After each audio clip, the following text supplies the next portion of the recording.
purtroppo per la scuola ha dovuto lasciare. Quando lo vedo mi fa sentire male.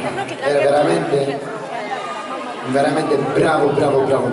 Emanuele, mannaggia a te, mannaggia. Finalista e senza raccomandazioni. Emanuele, tu facevi 10 balli, in una lezione facevi standard e latinoamericani, vero o no? In un'ora faceva 10 danze e ha vinto i campionati italiani con me, senza professionisti. Vero Emanuele? È finalista pure in classe A.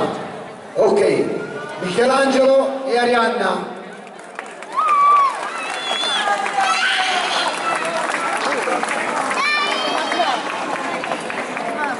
Tango, guardate che tango, lo so, si scivola, non è? Sì, cartella 7. Non è il pavimento adatto per ballare, però si adattano. Vedi l'amico tuo, vedi? Emanuele che ci ha lasciato.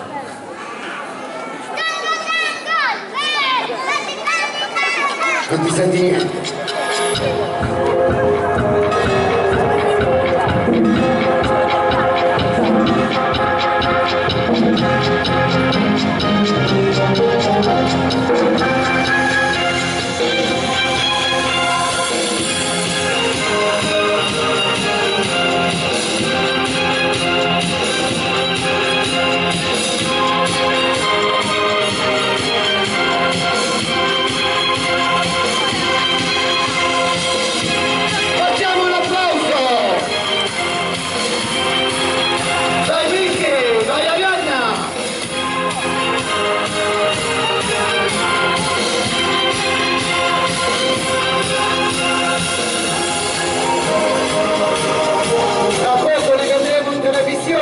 Tra una settimana sono stati scelti senza raccomandazione.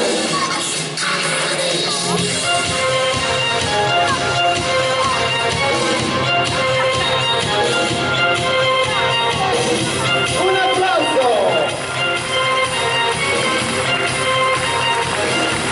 Bravi veramente.